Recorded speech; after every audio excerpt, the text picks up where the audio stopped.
हरे कृष्णा, आपका स्वागत है भगवद गीता के इस सत्र में। तो हम लोग अभी पढ़ रहे हैं दूसरा अध्याय और आत्मा के आत्मज्ञान के बारे में अर्जुन को कृष्ण बता रहे हैं कि कैसे तुम्हें मोह करने की आवश्यकता नहीं है कि ये सारे लोग जो भी हैं, शर शरीरधारी जीव जितने हैं, उनको ही उनका जो शरीर है, वो उसका विनाश होता है। आत्मा जो उनके हृदय में अ, है वो उसका विनाश नहीं होता है। तो इस अध्याय में और इस 16वें श्लोक से 22वें श्लोक में भगवान उनको आत्मज्ञान के बारे में, आत्मा की स्थिति और शरीर की स्थिति के बारे में उनको बता रहे हैं। हरे कृष्णा। तो हम लोग देखते हैं, उसके बाद जानने का प्रयास करते हैं कि भगवान और क्या इनको बताया जा रहा है। हरे कृष्णा। पहले प्रार्थना करते हैं, फिर हम श्लोक स्टार्ट करेंगे। ॐ अज्ञानतिमिरन्दस्य ज्ञानाञ्जनशलाकया चक्षुरुन्मिलितं तस्मै श्रीगुरुवे नमः। श्रीचैतन्यमनोभीष्टं स्थापितं येन भूतले स्वयं रूपा कदा मह्यं ददाति स्वपदान्तिकम्। वन्देऽहं श्रीगुरुं श्रीयुतापदकमलं श्रीगुरुं वैष्णवं च श्रीरूपं साग्रजातं सहगणा रघुनाथान्वितं तं सजीवं साद्वैतं सावधूतं प्रेरणसहितं कृष्ण चैतन्यदेवं श्रीराधा कृष्ण पादां सहगणा ललिता श्रीविशाखान्वितांश्च। हे कृष्णा करुणा सिंधु दीनबंधु जगतपते गोपेश गोपीकांत राधा कांत नमस्ते। तप्त कांचन गौरांगी राधा वृंदावनेश्वरी विश्वानसुते देवी प्रणमामि हरिप्रिय। वाञ्छाकल्पतरुभिक्षा कृपा सिंधु वैष्णवप्रेतानां पावनेभ्यो वैष्णवेभ्यो नमः। जय श्री कृष्ण चैतन्य प्रभु नित्यानंद श्री अद्वैत गदाधर श्रीवासदि गौर भक्तवृंद। हरे कृष्णा कृष्ण कृष्ण हरे हरे, हरे राम राम राम हरे हरे। तो श्रीमद् भगवद गीता की जय, श्रील प्रभुपाद की जय, समेत भक्त बिंद की जय। तो इस श्लोक को हम लोग एक बार पढ़ते हैं, उसके बाद हम इसके अनुवाद और तात्पर्य पे जाएंगे और इस श्लोक की क्या स्थिति या क्या हमें बताना चाह रहे हैं, तो उसके बारे में पढ़ेंगे। तो अभी कृष्ण अर्जुन को बोल रहे हैं आत्मज्ञान के बारे में। अनंतवंत इमे देहा नितस्युक्ता शरीरिणः आनासेनो अपरमस्य तस्माद् उदस्य भारत।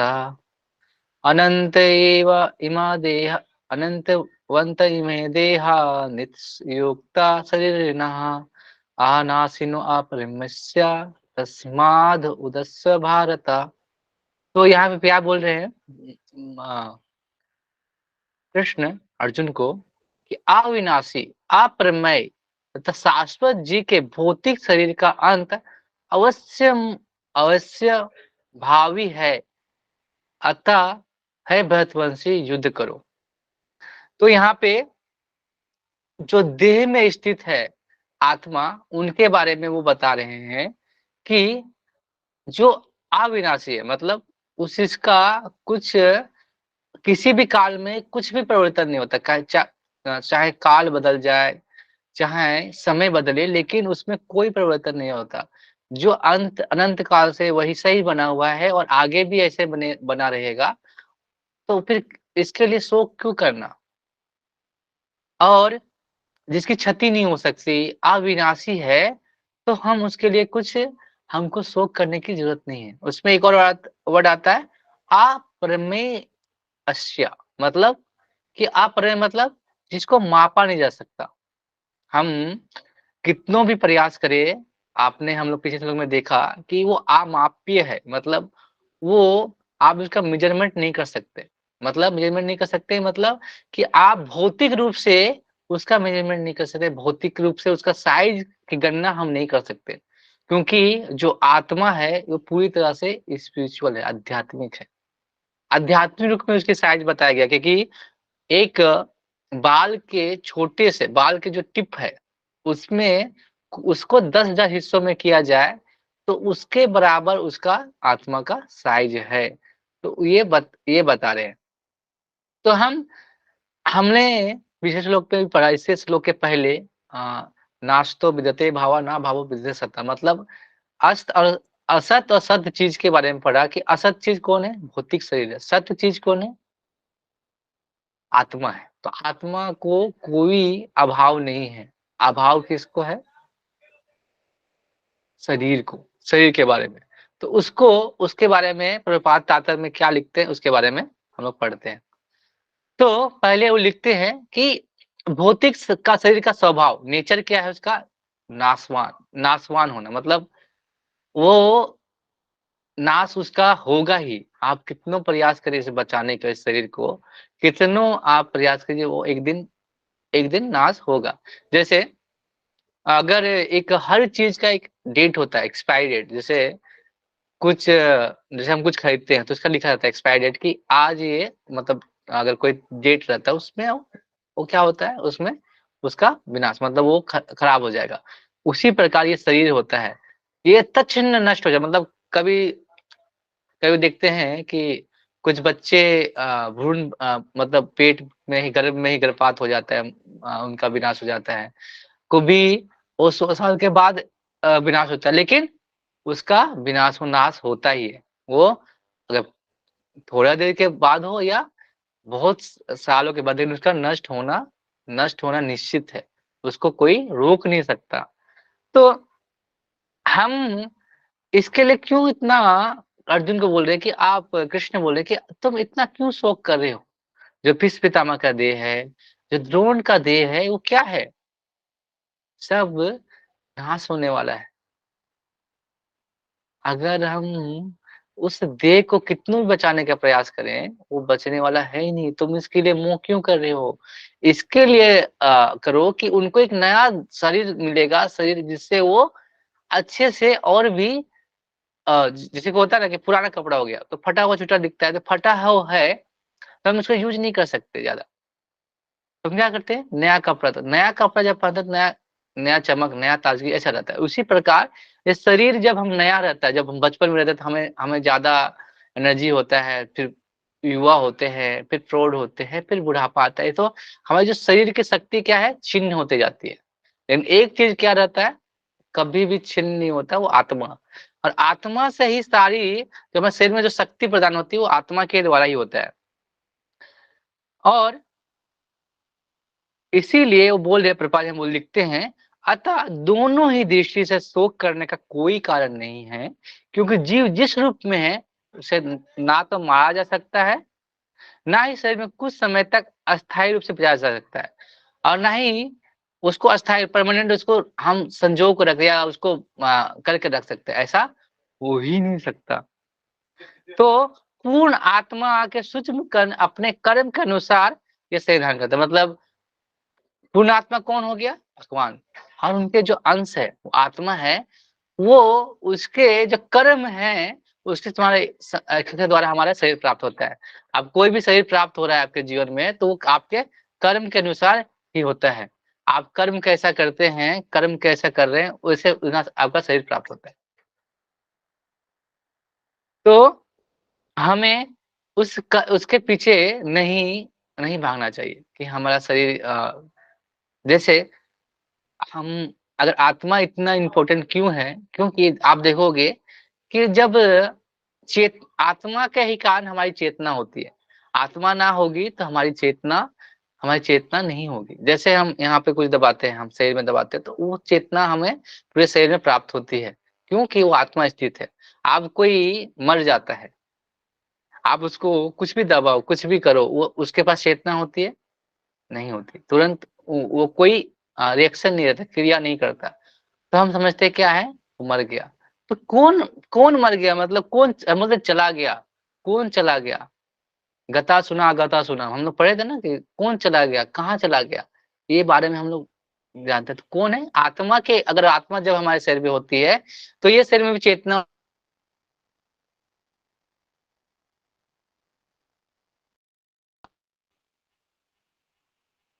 वैसे इंटरनेट का, हरे कृष्णा। हाँ, अभी आवाज आ रहा है? तो चेतना, इस स्थिति में हमेशा हमारे शरीर में चेतना होती है, क्योंकि वो आत्मा है। और आत्मा निकल गई तो ये शरीर भी सड़ जाता है, ये पूरा शरीर सड़ जाता है। सड़ के आप उसको, हम घर में नहीं रह सकते। तुरंत हम लोग क्या बोलते हैं, इसको बाहर करो, बाहर करो। क्यों? वो शरीर जी, हम शरीर को इतना पोंछते हैं, रोज़ साबुन, तेल मालिश करते हैं, शरीर को इतना हम करते हैं, रोज़ शरीर को हम लोग क्या बोल रहे हैं? तुरंत फेंक जल्दी इसको लेके जाओ, इसको बाहर करो। जो शरीर को हम लोग बोलते हैं कि यही सब कुछ है। तो उस शरीर को हम क्या बोलते हैं? जैसे आत्मा होती है, उस शरीर को धारण करता है, धनी व्यक्ति है तो वो बोलते हैं कि ये शरीर किसका है? धनी व्यक्ति का है। कोई गरीब व्यक्ति बोलता है गरीब का है, मैं राजा हूँ। धनी व्यक्ति सोचता है मैं राजा का भेष में हूँ। तो हम लोग अपने शरीर को ही वेशभूषा को सब मानते हैं। जब बुद्धि ज़्यादा होता है तो बुद्धिमान मैं हूँ, मैं ही बुद्धिमान हूँ, ऐसा बोलते हैं। फिर मैं सिद्धि अगर हमको थोड़ा सिद्धि प्राप्त हो तो सिद्धि, मैं सिद्ध हूँ, ऐसे। तो ऐसे हम लोग बात करते हैं। तो यह स्वयं जिन-जिन चीज़ों को अपने में रखता चला जाता है, उन चीज़ों पे मेरा अपनापन आ जाता है। हम जिस अवस्था में लेके जाते हैं, जैसे धनिक व्यक्ति तो धनिक मानते हैं अपने आप को, गरीब तो गरीब मानते हैं, जब हम बुद्धिमान तो बुद्धिमान मानते हैं, तो हमको ये पता पता होना चाहिए और हम लोग गर्व भी करते हैं कि हम बुद्धिमान हैं, हम धनी हैं। लेकिन हमको पता होना चाहिए कि मैं और मेरा में फ़र्क है। हम लोग कभी इस चीज़ को बताते हैं, ये हाथ किसका है? तो बोलते हैं, मेरा है। तो ये मैं हूँ क्या? नहीं। ये मैं हूँ? नहीं। हम बोलते हैं ये चश्मा किसका है? तो ये मेरा है। लेकिन ये मैं हूँ क्या? नहीं। तो हर चीज़ मैं और मेरा में टिका हुआ है। बोलते हैं ना हम ये मेरा फ़ोन है, मेरा मैं और मेरा में मैं कौन हूँ फिर? ये होता तो मैं कौन हूँ? मैं आत्मा हूँ। तो ये ज्ञान गीता के ज्ञान से हमको पता चलता है कि मैं कौन हूँ? मैं आत्मा हूँ और इस शरीर में फँसा हुआ हूँ। इस शरीर में अपने कर्मों के अनुसार, अपनी इच्छाओं के अनुसार, अपने जो इच्छाएँ थी उसकी पूरा करने के लिए शरीर प्राप्त हुआ। भगवान जैसे माँ-बाप माँ-बाप जैसे कोई इच्छा करता है पुत्र तो उसको ऐसे ही दे देते हैं कि तुम्हारी इच्छा है, ये लो। तो उसी प्रकार हमारी इच्छा क्या थी? हम भोग करें, तो हमें शरीर प्राप्त हुआ हमारे कर्मों के अनुसार। और हर इतने जन्म हम लोगों ने पार किए हैं अपनी इच्छाओं को पूर्ति करने के लिए। हम फिर क्या कर रहे हैं? हमेशा अपनी इच्छाओं के वश में हैं। हमको अपनी इच्छाओं को मोड़ना है भगवान की तरफ, तभी इस संसाधन जब इस शरीर एक माध्यम बनता है, ये शरीर एक माध्यम है और मनुष्य शरीर एक माध्यम है कि इस शरीर की वजह से आप भगवान की भक्ति करके भगवान को प्राप्त कर सकते हो। नहीं तो आप हर जन्म फिर भटकते रहोगे। हर जन्म में कुछ ना कुछ आपको एक शरीर प्राप्त होगा और हर इच्छा को पूरा करने के लिए प्रयास करते-करते आपका समय और ये शरीर ये नाश होगा। तो वेदांत सूत्र में भगवान वेदांत सूत्र में यहाँ पे प्रभुपाद लिखते हैं वेदांत सूत्र में बताया गया है कि जीव सूर्य के प्रकाश की तरह है। सूर्य के प्रकाश को देखते हैं ना, सूर्य के प्रकाश की तरह है बताया गया है और वो परम प्रकाश मतलब परम प्रकाश का अंश है। मतलब ये एक उदाहरण की तरह बताया गया वेदांत सूत्र में। तो आप जब सूर्य क्या करता है सारे ब्रह्मांड को क्या करता है पोषण करता है। अगर सूर्य नहीं उगे तो वेजिटेशन नहीं होगा, फिर हमें सूर्य का प्रकाश नहीं मिलेगा। आप अगर रात में अगर हमेशा रात रहे तो कैसा लगता है? कुछ रात में हमको कैसा लगता है कि वो रात में क्या है हम रात में हमें वो फ़ील नहीं होता कि हम अगर रात ही हमेशा रहे तो हमें वो चीज़ प्राप्त नहीं होगी, हम खाने का दिक्कत हो जाएगा, खाने का रहने का और हम ऐसे रात में कहीं देख नहीं सकते अगर सूर्य का प्रकाश नहीं हो। बिजली भी कितनी देर बिजली बिजली भी कितने दिन तक हमें साथ देगी, अगर सूर्य का प्रकाश ना रहे तो। तो सूर्य के प्रकाश के वजह से हमें ये ब्रह्मांड में जितने भी चीज़ों का पोषण होता है, जित सारे जीवों का एक पोषण होता है, उसी प्रकार आत्मा भी हमारे शरीर में रहती है और वो उसी के कारण हमारे शरीर का पोषण होता है। आप देखोगे बहुत सारे साधु सिद्धि करते हैं और आत्मा कुछ खाए पिए बिना वो हमेशा फिर भी वो जीवित रहते हैं, कुछ खाके क्योंकि वो आत्मा से वो शक्ति प्रदान करते हैं। आत्मा में जितना बहुत सारे प्राण हैं हमारे अंदर, प्राण, अपान, समान, उदान, व्यान ऐसे करके 5 प्राण हैं मुख्यतः, जिससे हमारे शरीर का जो सुचारू रूप से क्रिया करता है। उस सारे चीज़ों को प्राण वायु को शक्ति कौन प्रदान करता है? आत्मा। आत्मा क शक्ति प्रदान करता है और उस आत्मा की शक्ति की वजह से हम अपना जीवन चला सकते हैं और इसी प्रकार हम अपने जीवन के प्रति अपने जीवन को भगवान की सेवा में लगा सकते हैं। तो हमारे जीवन का लक्ष्य होना चाहिए कि भगवान की सेवा लगाएँ। नहीं तो जैसे इतने सारे जन्म हम लोगों ने बेकार में खो दिए, ये भी जन्म चला जाएगा वैसे ही, हमें कुछ नहीं कर सकते। तो वही इसीलिए भगवान बोल रहे हैं तस्मात् उद्दस्वा तस्मात् उद्दस्वा, मतलब क्या बोल रहे हैं अर्जुन को, कि अर्जुन को आज्ञा दे रहे हैं भगवान कि तुम सत असत को ठीक से समझो, कि सत्य क्या है, असत्य क्या है, और युद्ध करो, अर्थात अपने कर्तव्य का पालन करो। तो हम शरीर तत्पर शरीर का अंत मतलब शरीर तो अंत वाला है, मतलब वो कभी भी वो अंत तो होने ही वाला है, तुम नहीं मारोगे, काल जब आएगा तो उन लोगों का भी शरीर समाप्त होने वाला है। द्रोण का आप बचाना चाहते हैं शरीर, अ, उसके साथ आप भीष्म पितामह का बताना चाहते हो, दुर्योधन का भी बचाना चाहते हो, सैनिक को बचाना चाहते हो, लेकिन आपको पता है कि ये शरीर क्या है, नश्वर है, ये अंत होने ही वाला है, अंत की तरफ ही बढ़ रहा है, चाहे आप मारो या ना मारो, शरीर अविनाशी है। मतलब क्या है अविनाशी, शरीरी मतलब आत्मा का जो है वो शरीरी बोलते हैं उसको, अविनाशी है, लेकिन शरीर विनाशी है, विनाश होता है उसका। तो अगर दोनों अवस्था में हम देखें तो हमको शोक करने का जरूरत नहीं है, हमको इसीलिए भगवान क्या बोल रहे हैं, तुम इस शोक को त्याग करो और क्या करो, युद्ध करो, युद्ध करो, यही बोल रहे हैं। आपने हमें हमें इसमें 17वां 18वां अध्याय 18वां जो श्लोक था उसी का मतलब तत्व के बारे में, तत्वदर्शी लोग कहे जानते हैं सत्य और सत्य के बारे में वही बता रहे थे। तो हमें सत्य का बोध होगा तभी हम असत की निवृत्ति कर सकते हैं, स्वतः हो जाएगी। अगर हमको आत्मा के ज्ञान के बारे में पता चलेगा तो हम इस शरीर के जो शरीर शरीर को हम अपना मान बैठे हैं, उस ज्ञान का हम तब उसको छोड़ सकते हैं, उस ज्ञान को त्याग कर सकते हैं, अज्ञान का त्याग कर सकते हैं कि हम ये शरीर हैं।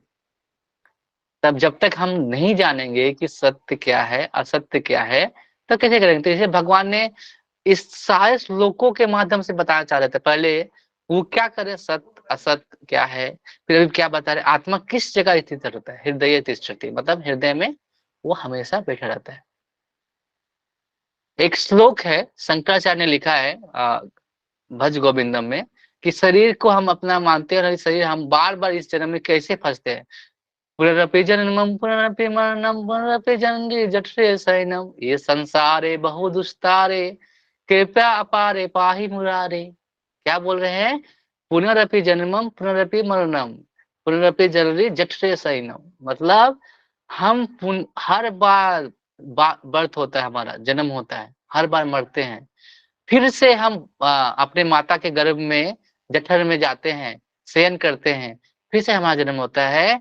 ये संसार है बहुत दुस्तार है, ये संसार हमेशा आपको दुखी दुख देगा। तो हमें क्या करना, कृपा अपारे पाही मुरारे, तो भगवान हमें कृपा करके इस जगत से निकाले, ये होना चाहिए, भज गोविंदम मूढ़ मते। तो शंकराचार्य उन्हें ये बात बोली बता रहे हैं इस श्लोक में कि आप ये गीत है, काव्य है पूरा शंकराचार्य का, तो आप सर्च करो तो मिल जाएगा। तो इसमें क्या बता रहे हैं कि संसार बहुत दुस्तार है, मतलब आप कितना भी प्रयास कर लो हर चीज का सलूशन निकालने के लिए, आप फिर भी हर चीज का हम हल नहीं ढूंढ सकते। तो क्या करना है, कृपा अपारे पाही मुहारे मुरारे, मतलब भगवान के कृपा प्रदान होगा, और हम कृपा का क्या करें, कृपा मांगे कि इस जगत से निकले, तभी इस जगत से निकल सकते हैं। तो भगवान क्या कर रहे हैं अर्जुन के साथ, वही कर रहे हैं कि उस कृपा के माध्यम उससे उसके अंदर जो मोह है शरीर के प्रति, अपने स्वजन के शरीर के प्रति, उस मोह को आत्मविज्ञान के माध्यम से निकाल रहे हैं कि जो चीज है ही नहीं, जो चीज खत्म ही होने वाले, तो उसको तुम रख के क्या करोगे। आप अगर कितनों भी आप प्रयास कर लो उसको मारने का, मतलब रोकने का प्रयास कर, लेकिन वो तो मर ही रहा है ना, उसमें कुछ कर नहीं सकते। तो अगले श्लोक में अगर क्लियर करते और थोड़ा क्लियर होगा कि ठीक है, अगर तब हम किसी को भी मार सकते हैं क्या ऐसे, तो मतलब ऐसा उसका सवाल का आंसर करते हैं, मतलब किसी के मन में आता होगा कि नहीं, तो अगर नया शरीर मिलेगा तो हम किसी को भी मार सकते हैं, मार गए तो नया शरीर प्राप्त होगा। तो नहीं, किसको मारने का हक है और क्यों मारने का हक है और कैसे हम किसी को मारने का अधिकारी क्यों नहीं है? तो इसमें लिखते हैं भगवान दूसरे 19वें श्लोक में, यायनं वेत्ति हन्तारं यस्य नेमन्ते हतं विभूतो न विजानीतो नायं हन्ति न हन्यते। यायेनं वेत्ति हन्तारं यस्यैनं मन्यते हतं उभूतो न विजानीतो नायं हन्ति न हन्यते। तो इस श्लोक में बोल रहे हैं, निचले श्लोक में, जो इस जीवात्मा को मारने को वाला समझता है तथा इसे मरा हुआ समझता है, वो दोनों ही ज्ञानी है, क्योंकि आत्मा ना मारता है ना मारा जाता है। तो वो भी लोग जो अज्ञानी कौन है, जो लोग सोचते हैं कि ये जीवात्मा क्या है, मारता है और मरने वाला समझता है कि हम मार रहे हैं या वो मर रहा है। इस दोनों भी क्या है, अज्ञानी है, क्योंकि हम आत्मा के रूप में हमारा स्वरूप है। हम शरीर के रूप में हमको वो शरीर मिला है क्योंकि हम चाहते थे इस जगत में आके अपनी इच्छा पूर्ति करना। तो अगर हम किसी भी जीव को मार भी दे, उसका शरीर मरता है, उसकी आत्मा नहीं मरती। जब अर्जुन ने भीष्म पितामह को मारा, पूरा शरीर को छिद मतलब बाणों से भर दिया, फिर भी वो आत्मा को कुछ नहीं हो सकता। एक जो अंगुली है ना, अंगुली रखने का भी जगह नहीं था, इतने बाण भर दिए थे उनके शरीर में, फिर भी वो आत्मा को मार नहीं सकते। हम कितनों भी प्रयास करें, आत्मा को नहीं मार सकते। हम बोलेंगे कि आत्मा हृदय में रहता है, तो यहाँ गोली मारेंगे तो आत्मा भी मर जाएगा, तो ऐसा नहीं होता, क्योंकि आत्मा का को कुछ हम कुछ कर ही नहीं सकते, क्योंकि अविनाशी, हमेशा बोल रहे हैं अविनाशी है, मतलब विनाश होने वाला ही नहीं है। तो आत्मा सूक्ष्म है कि इसे किसी तरह के भौतिक हथियार से मार पाना असंभव है। हम कितनों भी भौतिक पदार्थ का मतलब यूज करें, हम कितनों भी, आप देखते हैं बम ब्लास्ट होता है तो किसका शरीर पूरा छली मतलब इधर उधर बिखर भी जाता है, फिर भी वो आत्मा नहीं मरती।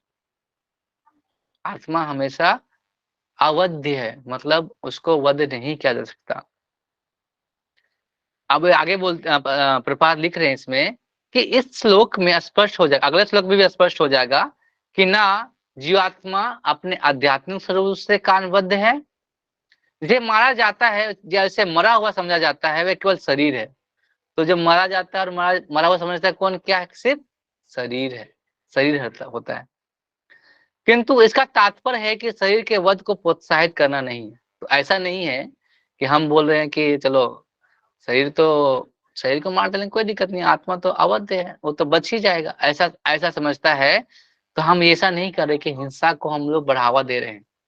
ऐसा नहीं कि आप जाएंगे जिसको आप मारना चाहते हैं, हम आज आपको इस शरीर से मुक्ति देते हैं, आज ये शरीर को हम खत्म कर दें, आपको नया शरीर प्राप्त होगा। तो ये बात नहीं कर रहे हम, ये बात की अनुमति नहीं है।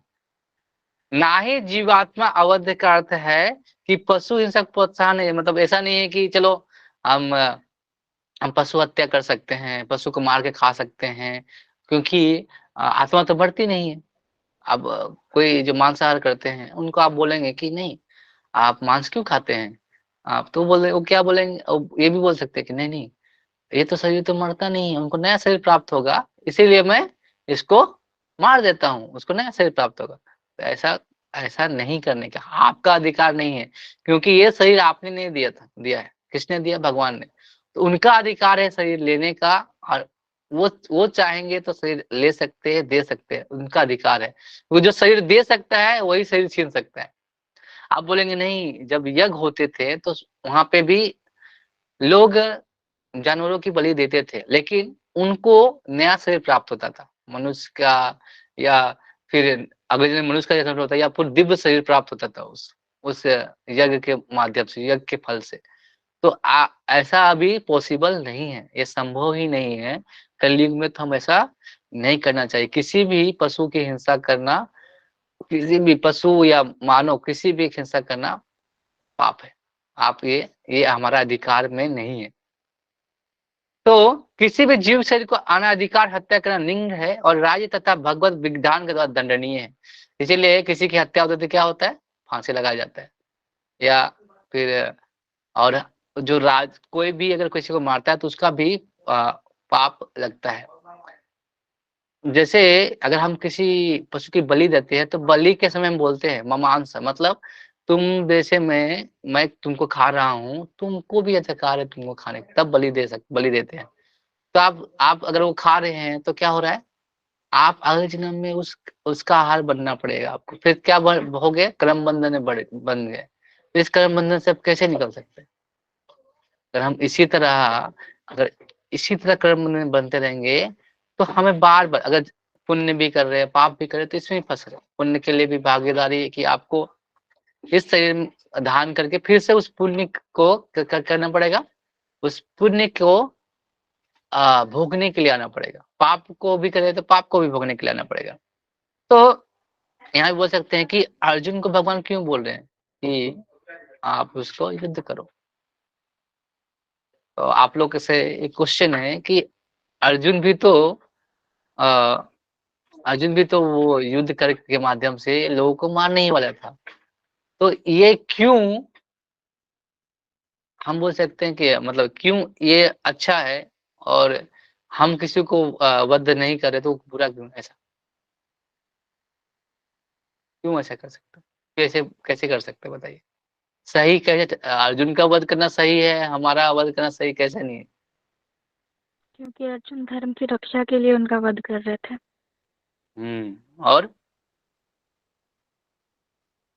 और किसकी इच्छा थी कि अर्जुन युद्ध करे? श्री कृष्ण की। हुँ। तो यहाँ पे दोनों चीज़ माननी है क्योंकि भगवान चाह रहे थे। भगवान भगवान का अधिकार है ना, उनको भगवान का अधिकार है कि वो उस शरीर को छीन सकते हैं क्योंकि शरीर भगवान ने प्रदान किया है। लेकिन अर्जुन तो मानव है, अर्जुन मनुष्य रूप में आए हैं, तो इसको युद्ध करना क्यों ज़रूरी था? कि कोई धर्म के अनुसार सही है। अगर हम कोई भी चीज़ धर्म शास्त्र के अनुसार या करें, धर्म के अनुसार करें, तो वो मान्य है जब भगवान ने अगर ऐसा बोला भगवान ने उसको नियुक्त किया था कि इस धर्म की रक्षा करने के लिए तुमको युद्ध करना है। ये पागलपन का नहीं था कि उसको मारने का शौक था कि नहीं अर्जुन हम मारेंगे, ऐसा ऐसा कुछ नहीं था। वो क्या था कि अर्जुन को भगवान चाह रहे थे अर्जुन कि ये युद्ध करे और इस युद्ध का से हमारी जो धर्म की रक्षा करे। तो हमारे जो शरीर प्राप्त हुआ है इस जन्म में, तो हम इसका इसका जो लक्ष्य है यही है कि भगवत इच्छा को पूरी करना और अपने जीवन को उस ओर ले जाना जहाँ से हम भगवत प्राप्ति कर सकते हैं। नहीं तो असंख्य जीव हैं इस जगत में, असंख्य जीव हैं और हर जीव कुछ ना कुछ किसी ना जगह फँसा हुआ है, हर जगत में। अनंत ब्रह्मांड है, हर ब्रह्मांड में ऐसे-ऐसे जीव भरे पड़े हैं कि वो उसको पता ही नहीं है कि हमें करना क्या है, हमारे जीवन का लक्ष्य क्या है। तो वो अगर आपको पता चल गया है तो हमें पूरी तरह से जीवन को समर्पित करना चाहिए भगवान के लिए। आप करो, वर्ण आश्रम के माध्यम से भी हम भक्ति कर सकते हैं। आप कोई भी आश्रम में रह के गृहस्थ आश्रम, ब्रह्मचारी आश्रम, वानप्रस्थ संन्यास, तो हर आश्रम में रह के करना, लेकिन करना क्या है कि भगवान की सेवा करना है। आपको सांख्य योग और कर्म योग कर सकते हो बिना वर्ण और आश्रम का, लेकिन वर्ण आश्रम के माध्यम से हम सच्चारू मतलब जो सही दिशा निर्देश से हम भगवान की प्राप्ति के माध्यम बन सकते हैं। वर्ण आश्रम हमारा एक माध्यम है, प्लेटफॉर्म है, जिससे हम उस भगवान के भगवान साक्षात्कार कर सकते हैं। इसीलिए हमें प्रयासरत होना चाहिए और हमें अपने मृत्यु का डर नहीं होना चाहिए, भय नहीं होना चाहिए क्योंकि मृत्यु सबकी सबकी आनी है। चाहे वो अमीर हो या गरीब हो, रंक हो, राजा हो, धनी हो, बुद्धिमान हो, साहसी हो, प्रधानमंत्री हो, मुख्यमंत्री हो, हर कोई की मृत्यु निश्चित है। लेकिन हमें ये पता होना चाहिए कि मृत्यु किसकी हो रही है? इस शरीर की। हमारा आत्मा तो हमेशा अमर है, अविनाशी है। हरे कृष्ण। किसी का कोई सवाल है?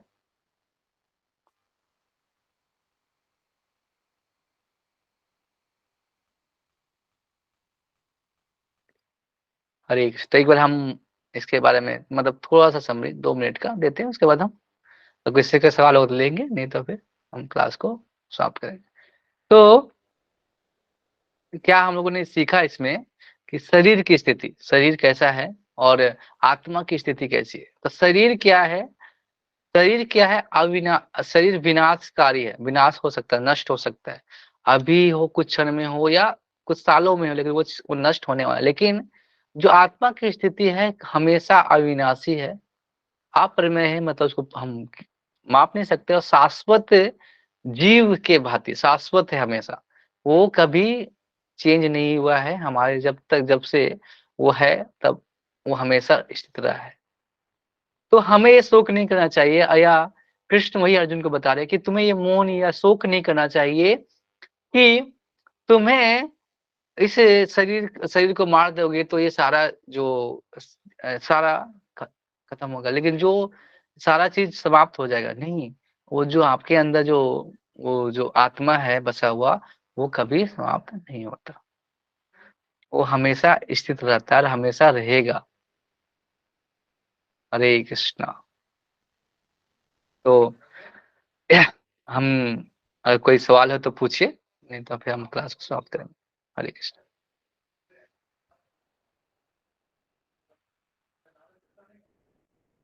ओके। हरे कृष्ण। तो हम महामंत्र बोल के इस क्लास को समाप्त करते हैं। बहुत बहुत धन्यवाद कक्षा में सत्र में आने के लिए, भगवद गीता के सत्र में। हरे कृष्णा कृष्ण कृष्ण हरे हरे, हरे राम राम राम हरे हरे।